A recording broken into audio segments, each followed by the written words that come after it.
जय माता दी दोस्तों, जय श्री हरि। स्वागत है आपका हमारे YouTube चैनल अभव्या वर्ल्ड में। दोस्तों, आज की इस वीडियो में हम आपके लिए माघ मास के कृष्ण पक्ष में पड़ने वाली सकट चौथ की 3 व्रत कथाएं लेकर आए हैं।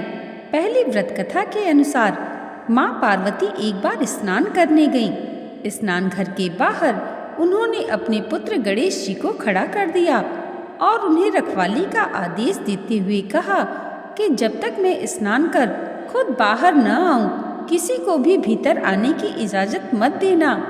गणेश जी अपनी माँ की बात मानते हुए बाहर पहरा देने लगे।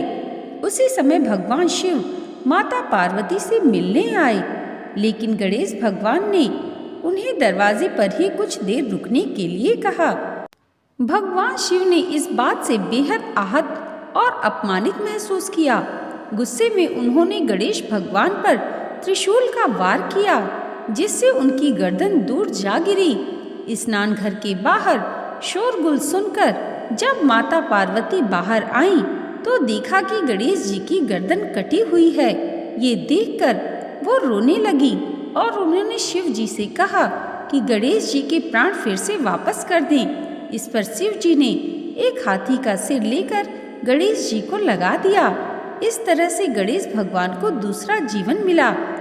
तभी से गणेश जी की हाथी की तरह सूंड होने लगी। तभी से महिलाएं बच्चों की सलामती के लिए माघ माह के कृष्ण पक्ष की चतुर्थी को गणेश चतुर्थी का व्रत करने लगी। बोलिए गणेश भगवान की जय। सकट चौथ की दूसरी व्रत कथा प्रारंभ होती है। किसी नगर में एक कुम्हार रहता था। एक बार जब उसने बर्तन बनाकर आंवा लगाया तो आंवा नहीं पका। परेशान होकर वह राजा के पास गया और बोला कि महाराज, ना जाने क्या कारण है कि आंवा पक ही नहीं रहा है। राजा ने राज पंडित को बुलाकर कारण पूछा।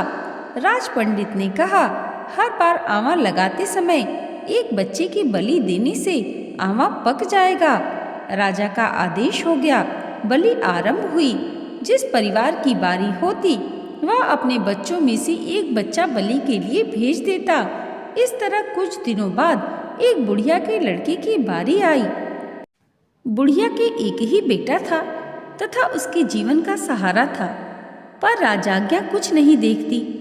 दुखी बुढ़िया सोचने लगी, मेरी एक ही बेटा है, वह भी सकट के दिन मुझसे अलग हो जाएगा। तभी उसको एक उपाय सूझा। उसने लड़के को सकट की सुपारी तथा दूब का बीड़ा देकर कहा, भगवान का नाम लेकर आंवा में बैठ जाना, सकट माता तेरी रक्षा करेंगी। सकट के दिन बालक आंवा में बिठा दिया गया और बुढ़िया सकट माता के सामने बैठकर पूजा प्रार्थना करने लगी। पहले तो आंवा पकने में कई दिन लग जाते थे, पर इस बार सकट माता की कृपा से एक ही रात में आंवा पक गया। सवेरे कुम्हार ने देखा तो हैरान रह गया। आंवा पक गया था और बुढ़िया का बेटा जीवित व सुरक्षित था।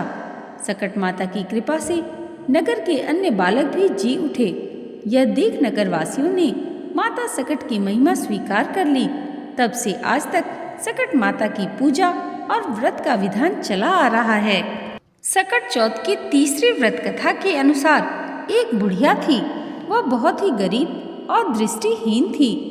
उसके एक ही बेटा और बहू थे। वह बुढ़िया सदैव कृष्ण जी की पूजा किया करती थी।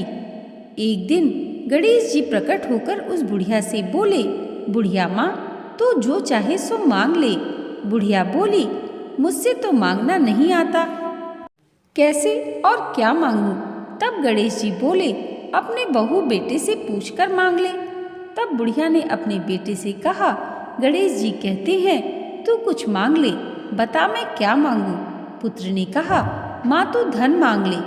बहू से पूछा तो बहू ने कहा, नाती मांग ले। तब बुढ़िया ने सोचा कि ये तो अपने अपने मतलब की बात कह रहे हैं। अतः उस बुढ़िया ने पड़ोसिन से पूछा तो उसने कहा, बुढ़िया तू तो थोड़े दिन जिएगी, क्यों तू धन मांगे और क्यों नाती मांगे? तू तो अपनी आंखों की रोशनी मांग ले, जिससे तेरी जिंदगी आराम से कट जाए। इस पर बुढ़िया बोली, यदि आप प्रसन्न हैं तो मुझे 9 करोड़ की माया दें, निरोगी काया दें अमर सुहाग दें, आँखों की रोशनी दें, नाती दें, पोता दें और सब परिवार को सुख दें और अंत में मोक्ष दें। यह सुनकर तब गणेश जी बोले, बुढ़िया माँ, तुमने तो हमें ठग लिया, फिर भी जो तूने मांगा है वचन के अनुसार सब तुझे मिलेगा। और यह कहकर गणेश जी अंतर ध्यान हो गए। उधर बुढ़िया माँ ने जो कुछ मांगा वह सब कुछ मिल गया। हे गणेश जी महाराज, जैसे तुमने उस बुढ़िया माँ को सब कुछ दिया वैसे ही सबको देना। बोलिए गणेश भगवान की जय। दोस्तों, आज की ये वीडियो अगर आपको अच्छी लगी हो तो कमेंट बॉक्स में जय श्री गणेश जरूर लिखिएगा और इसे लाइक और हमारे चैनल पर पहली बार आए हैं तो सब्सक्राइब करना मत भूलिएगा। गणेश जी की कृपा आप सबके जीवन पर सदैव ऐसे ही बनी रहे, इसी मंगल कामना के साथ मिलते हैं अगली वीडियो में।